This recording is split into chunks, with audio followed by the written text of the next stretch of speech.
¿En qué pasaje de la Biblia se relata el episodio que llevó a Moisés a no entrar en la tierra prometida? En Números 20 verso 1 y 3 encontramos el relato clave: el pueblo de Israel se queja por falta de agua en Cades, y Dios ordena a Moisés hablar a la roca para que brotara agua. Moisés, molesto, golpeó la roca 2 veces en lugar de hablarle, desobedeciendo la instrucción directa de Dios.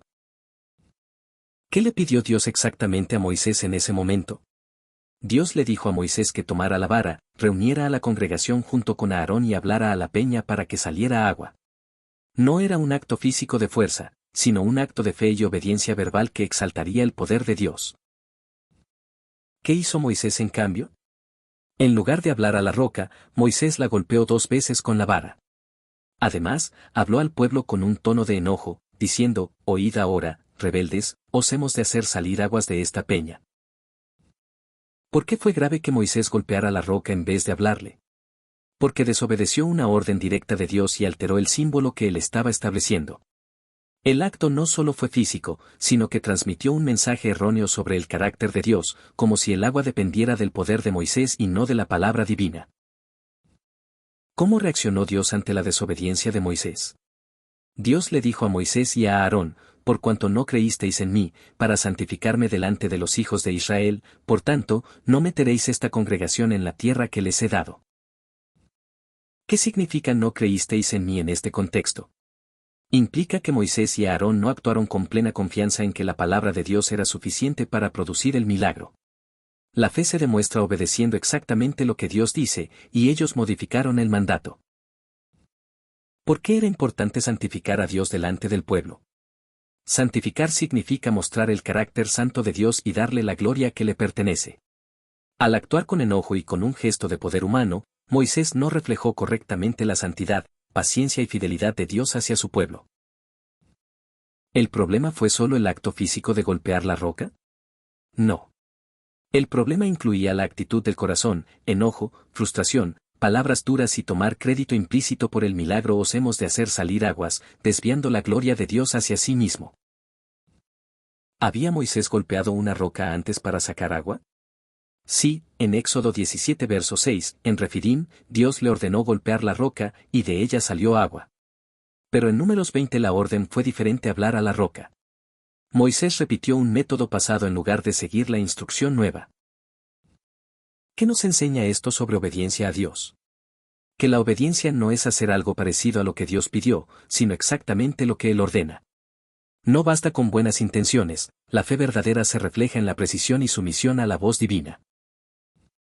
¿Por qué Dios fue tan estricto con Moisés, su siervo fiel? Porque Moisés tenía una posición de liderazgo y ejemplo para todo Israel. Su desobediencia pública enseñaba un mensaje equivocado. Cuanto mayor es la responsabilidad espiritual, mayor es el estándar que Dios demanda. ¿Qué simbolizaba la roca en la Biblia? La roca simboliza a Cristo. Golpearla la primera vez apuntaba a la muerte de Cristo, que debía suceder una sola vez. Hablarle después representaba la comunión y la fe continua. Golpearla de nuevo rompía la tipología. ¿Qué papel tuvo la ira de Moisés en este error? La ira lo llevó a hablar con dureza y actuar impulsivamente. Aunque la ira puede ser legítima contra el pecado, aquí se desvió hacia un espíritu que no reflejó el corazón de Dios, y esa reacción nubló su discernimiento. ¿Qué lección aprendemos sobre el manejo de las emociones en el ministerio? Que no se debe ministrar desde la ira o el enojo, sino desde la templanza y el amor, porque las emociones no controladas pueden llevar a decisiones que deshonran a Dios. ¿Fue Aarón también castigado? Sí. Aarón estaba junto a Moisés, participando del liderazgo, y tampoco corrigió ni actuó conforme a la orden de Dios. Ambos recibieron la sentencia de no entrar a la tierra prometida. ¿Pudo Moisés entrar espiritualmente a la tierra prometida? No físicamente, pero Dios le permitió verla desde el monte Nebo antes de morir, como una muestra de su gracia, aunque la consecuencia se mantuvo. ¿Esto significa que Dios no perdonó a Moisés? No. Dios lo perdonó como persona y siguió usándolo hasta el final. Pero las consecuencias de su pecado en ese momento no fueron revocadas. Perdón no siempre significa eliminación de consecuencias. ¿Qué nos enseña esto sobre el liderazgo espiritual? Que los líderes deben modelar obediencia exacta, humildad y autocontrol. Un error público puede tener efectos profundos en la fe de los demás y traer disciplina divina. ¿Qué lección sobre la fe aprendemos? Que la fe no es solo creer en el poder de Dios, sino también en su método y en su palabra específica. No se trata de resultados, sino de obediencia al proceso que Dios marca. El pueblo de Israel sufrió por este error. No directamente en cuanto al agua, porque Dios igual proveyó. Pero sí perdió la oportunidad de ver un acto perfecto de obediencia que exaltara a Dios y perdió a su líder entrando con ellos. ¿Qué diferencia hay entre la orden de Éxodo 17 y Números 20? En Éxodo 17, Dios ordenó golpear la roca, anticipando el sacrificio de Cristo.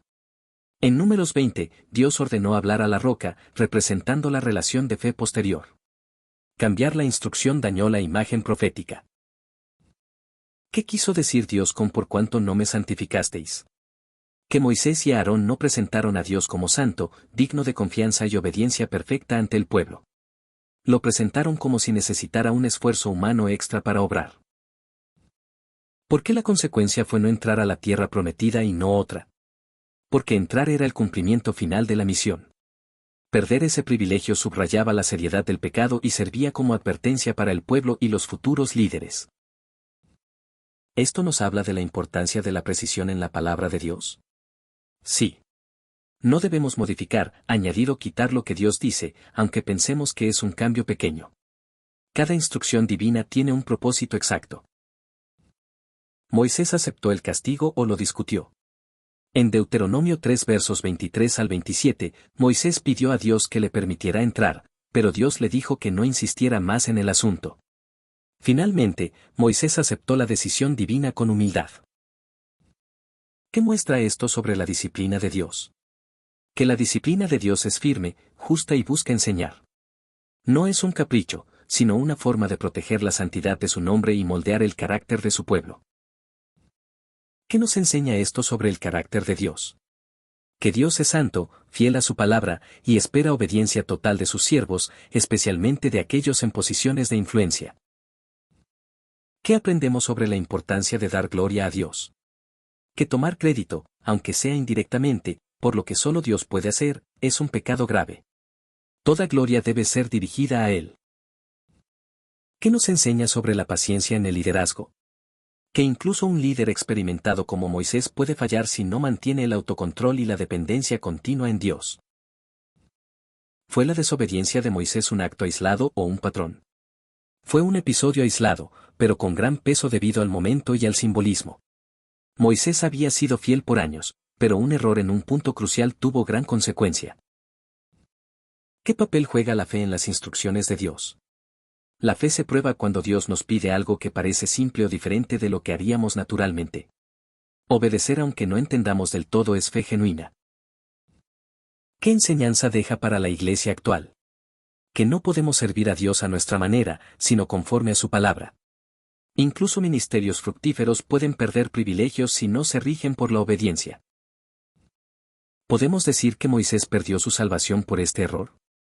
No.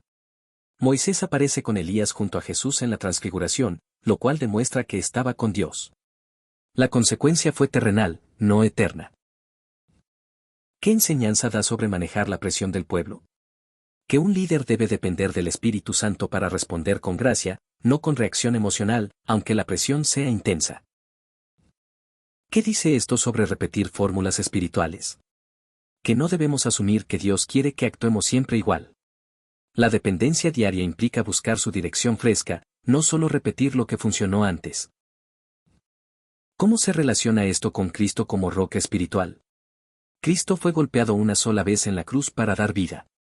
Después de eso, nos relacionamos con Él hablando, orando y confiando, no repitiendo el sacrificio. ¿Por qué Dios igual hizo brotar el agua si Moisés desobedeció? Porque Dios es fiel a su pueblo y cumple su promesa, aunque el instrumento falle.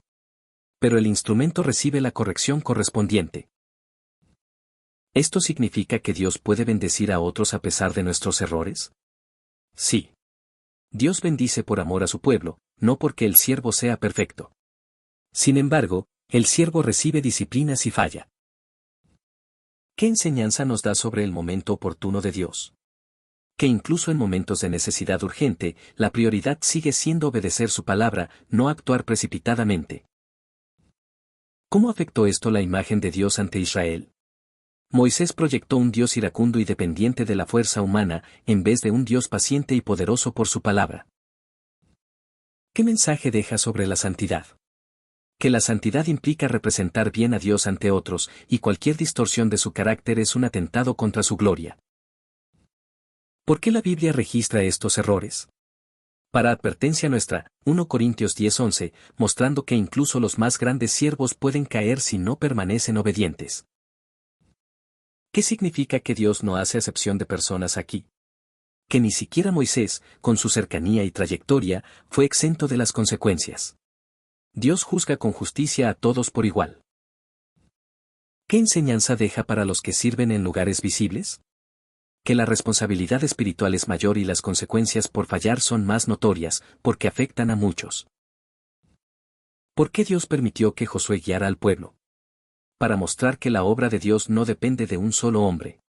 Dios levanta a otros y sigue adelante con su plan. ¿Qué aprendemos sobre la transición de liderazgo? Que a veces las fallas marcan un cambio necesario para que otros continúen la misión. Dios usa cada etapa para sus propósitos. ¿Moisés cumplió su propósito a pesar de esto? Sí. Su propósito incluía sacar al pueblo de Egipto y guiarlos hasta la frontera. El resto lo haría otro siervo, Josué. ¿Qué nos dice esto sobre la relación entre fe y obediencia? Que no se pueden separar. Creer en Dios significa obedecerlo tal como Él lo dice, sin ajustes humanos. ¿Qué esperanza nos da la historia de Moisés? Que aunque podamos fallar, Dios sigue siendo fiel, nos perdona y puede usarnos hasta el final. La meta es perseverar en obediencia y dar siempre la gloria a Él. Señor Dios Todopoderoso. Hoy me acerco a ti con el corazón temblando de reverencia, sabiendo que estás sentado en el trono de gloria, rodeado de luz inaccesible, santo, santo, santo, y digno de toda alabanza. Vengo a adorarte no solo por lo que haces, sino por lo que eres, fiel, justo, recto en todas tus sendas, y lleno de amor que nunca falla. Eres el Dios que llamó a Moisés desde la zarza ardiente, el Dios que abrió el mar rojo, que habló cara a cara con su siervo, y que cumplió cada palabra de tu pacto. Hoy, en medio de mi caminar, me presento ante ti para suplicar que me enseñes a obedecerte con precisión, humildad y fe. Padre amado, la historia de tu siervo Moisés me sacude. Él, que te conocía de una manera tan íntima, que veía tus obras día tras día, que experimentaba tu voz y tu presencia, falló en un momento decisivo y perdió el privilegio de entrar en la tierra prometida. No lo perdió por un pecado de idolatría, ni por buscar otros dioses, ni por renegar de ti, sino por no santificarte delante del pueblo, por dejarse arrastrar por la ira. Y por actuar de una manera distinta a la que tú le habías ordenado. Señor, ¿cuántas veces yo he hecho lo mismo? ¿Cuántas veces he actuado a mi manera, pensando que mi experiencia era suficiente para decidir, en lugar de detenerme y obedecer tu voz exacta? Te confieso, Padre, que muchas veces he repetido métodos viejos, creyendo que lo que funcionó en el pasado funcionará hoy, sin preguntarte si esa es tu dirección fresca para este tiempo. Como Moisés, a veces golpeo la roca cuando tú me pides que hable, a veces reacciono con enojo cuando tú me llamas a reflejar tu paciencia, a veces tomo el crédito de lo que solo tú puedes hacer, y con ello robo tu gloria. Perdóname, Señor. No quiero vivir con un corazón endurecido, ni con una obediencia parcial. Dios mío, enséñame la delicadeza de tu espíritu. Hazme sensible a tus instrucciones, aunque parezcan pequeñas, aunque no las entienda del todo. Enséñame a no moverme por la presión del pueblo, por el miedo a la crítica o por la impaciencia ante la necesidad, sino por el impulso santo de tu palabra viva. Que mis manos, mis labios y mi corazón respondan en perfecta armonía con tu voluntad. Señor, me asusta pensar que Moisés, el hombre que hablaba contigo cara a cara, que subía a tu monte y recibía las tablas de la ley, fue disciplinado con tanta severidad. No porque tú no lo amaras, sino porque eres un Dios que no hace acepción de personas y que guarda celosamente la santidad de tu nombre. Ayúdame a entender que cuanto más me acerque a ti, más debo cuidar mi testimonio, y más estricta será la demanda de mi vida. Te pido, Padre, que me libres de la ira que destruye. Moisés se enojó con el pueblo y en su enojo no representó tu corazón. Yo también, Señor, a veces me dejo llevar por palabras impulsivas, por actitudes que no edifican, por gestos que no muestran tu amor. Purifica mis emociones. Que mi carácter sea moldeado por tu mansedumbre, como la de Cristo, que en lugar de levantar la voz para condenar, la levantó para salvar. Oh Señor, enséñame a santificarte siempre. Que cuando hable de ti, cuando actúe en tu nombre, cuando sirva en tu obra, lo haga de tal forma que todos sepan que es tu poder, tu gracia y tu misericordia, y no mi capacidad, la que produce resultados. Que jamás diga, siquiera en mi interior, os hemos de sacar agua, como si de mí dependiera la bendición. No, Señor, toda gloria es tuya y solo tuya. Te ruego por los líderes espirituales de hoy. Ellos, como Moisés, llevan sobre sus hombros el peso de un pueblo que a veces se queja, que a veces no comprende, que a veces resiste. Líbrales de caer bajo la presión. Dales oídos atentos para escuchar tu voz y corazones firmes para obedecerte sin alterar tu mandato. Que no caigan en la trampa de la costumbre, que no repitan fórmulas viejas si tú estás haciendo algo nuevo. Dales la mansedumbre para guiar como pastores y no como capataces, para ser ejemplos y no tiranos, para reflejar tu carácter y no su enojo. Padre, también te pido por mí. No permitas que llegue a la frontera de las promesas y no pueda entrar por causa de una desobediencia. No permitas que un momento de descuido me robe el fruto de años de obediencia. Que cada día me mantenga alerta, humilde y dependiente de ti. Señor, ayúdame a entender que obedecerte no es negociar contigo, ni hacer lo que creo que es mejor, sino rendirme a tu palabra aunque parezca simple o hasta ilógica. Ayúdame a recordar que no se trata solo de llegar al destino, sino de llegar santificándote en el camino. Hoy decido entregarte mis hábitos, mis métodos, mis maneras de actuar. Si algo de lo que hago no viene de ti, muéstramelo y quítalo. Si hay actitudes que no te honran, arráncalas de raíz. Si hay orgullo escondido que busca reconocimiento, derríbalo y siembra humildad. Padre, aunque Moisés no entró físicamente a la tierra prometida, sé que lo recibiste en tu gloria, y eso me llena de esperanza. Sé que, aunque pueda fallar, tú eres misericordioso y me restauras. Pero no quiero conformarme con el perdón solamente, quiero la obediencia que evita la disciplina. Quiero la sensibilidad que escucha tu voz y la fidelidad que la cumple al pie de la letra. Espíritu Santo, sopla sobre mí. Dame un corazón de siervo, un oído atento, una lengua controlada, unas manos dispuestas y unos pies rápidos para obedecer. Y cuando las multitudes me presionen, que no responda a ellas, sino a ti. Cuando el cansancio me golpee, que mi fuerza esté en tu gozo. Cuando la necesidad sea urgente, que no me precipite, sino que espere tu palabra. Señor Jesús, tú eres la roca que fue golpeada una sola vez para darme vida. Enséñame a no golpearte de nuevo con mi incredulidad, sino a hablarte en fe, a acercarme confiadamente al trono de la gracia, a depender siempre de tu obra perfecta. Te entrego todo lo que soy. Que en mi vida, en mi ministerio, en mi familia y en mi testimonio, siempre sea santificado. Que cuando la gente me vea, no diga, mira lo que él hizo, sino mira lo que Dios hizo a través de él. Que toda mi vida sea un reflejo de tu gloria. Amado Padre, te alabo porque, aunque Moisés no entró a la tierra prometida, Josué sí lo hizo, y esto me recuerda que tu plan no se detiene por los errores humanos. Si yo fallo, tú seguirás obrando. Pero no quiero ser reemplazado por otro por causa de mi desobediencia, quiero cumplir mi parte y cumplirla bien. Gracias porque tu palabra me confronta y me guarda. Gracias porque me enseñas que el liderazgo no es poder, sino servicio, no es imponer, sino obedecer, no es exaltarse, sino humillarse bajo tu mano poderosa. Te pido todo esto en el nombre de Jesús, la roca eterna, mi Señor y Salvador. Amén.